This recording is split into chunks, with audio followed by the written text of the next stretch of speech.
Well, hey everyone, it's David coming to you today from my whiskey den here in central OH.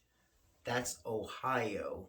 We're located between Pennsylvania and Indiana, and then north-south Michigan, Lake Erie, Kentucky. Anyway, we're round at the ends and high in the middle. So today I figured we would do a little comparison.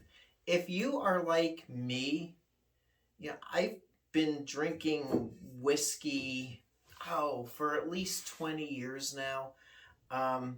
Started out with Jack Daniels, and at the time that was like around 18 bucks a bottle. Nowadays here in the central OH, it is $25 a bottle, thereabouts. Jim Beam back then was about $10 a bottle, 10 or 11. So I was like, at the time I was like, well, I'm drinking Jack. Let's see what Jim Beam is like. And to me, at the time, they tasted the same. So I figured for this video, let's see if there is a comparison between the two of them. If they taste the same, if one's better than the other.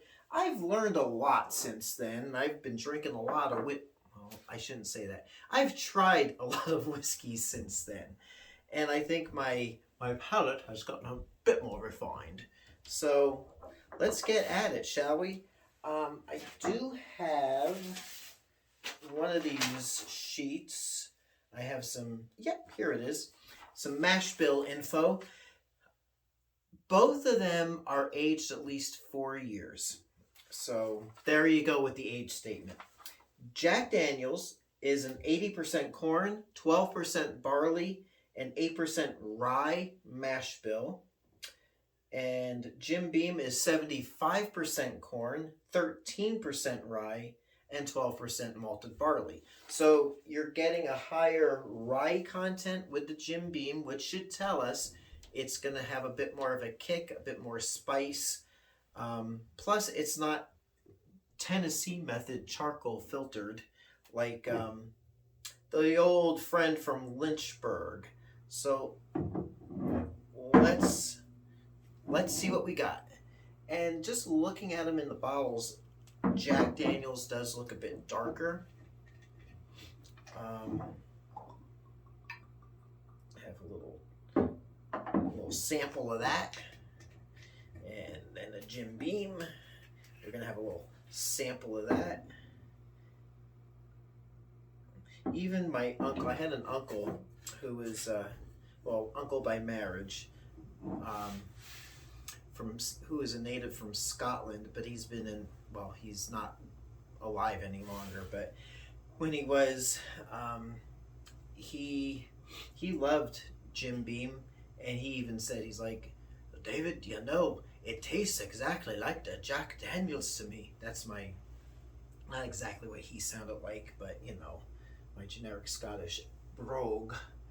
And they do look similar. The Jack in the glass is a bit darker. The nose on the Jack is a bit more mellow.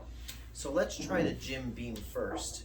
And both of these are standard, long-standing whiskeys. Jim Beam, of course, is a bourbon. Jack Daniels is a Tennessee whiskey. What's the difference? The mash bills are almost exactly the same. The aging is almost exactly the same.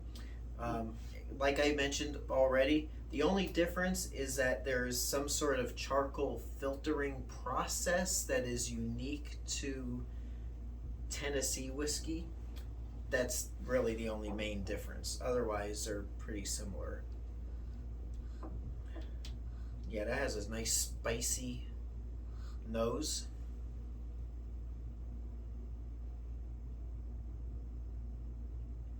Whoa. Jim Beam, spicy up front. Some of your higher end, non-entry level bourbons have more of a caramel on the tongue.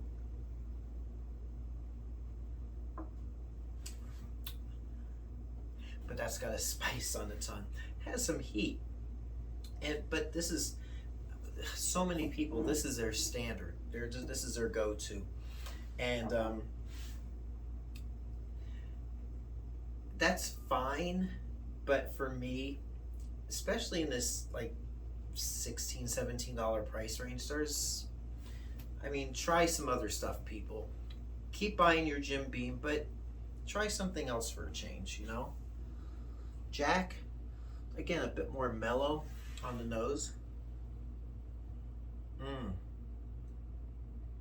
There is a big difference, a bit of a difference. That caramel smoothness is what Jack has at the front of the tongue, which Jim Beam, like I said, is a bit spicier on the front of the tongue. It's got a bit of a sweeter note to it, probably because of the higher corn content. So,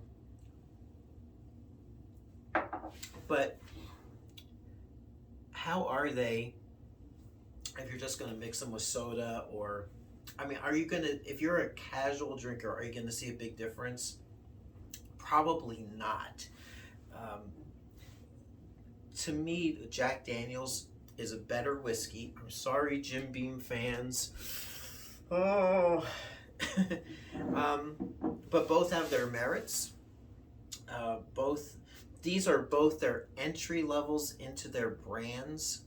And really, in my opinion, you can't go wrong with either one of them. But if you want to graduate to something a bit higher, do so. For the same price as Jack Daniel's, you can get into where is it? Oh, here it is. Oops, sorry, pardon my bag. Old Tub, which is what Jim Beam was up until they became Jim Beam. This is an unfiltered, bottled in bond expression, and that's done by Jim Beam. So anyway, there you go. Or if you don't want to pay $25 a bottle, look into, if you want Tennessee whiskey, George Dickel. I did a video this against the George Dickel Black Label Classic 8, which is about the same price as the Jim Beam. $20 will get you the George Dickel 12 in the tan label. There's so many choices, but it is what it is. So there you go. Until next time, I hope this helped you somewhat, because I feel like I didn't say a whole heck of a lot, but I talked a lot. So until next time, it's David coming to you from my whiskey den here in Central Ohio, and I hope your next pour is your best pour, and we'll see you soon. Thanks for watching. Hey everyone, if you like what you see, please like and subscribe so you can be notified of future videos as they drop. Thanks for watching.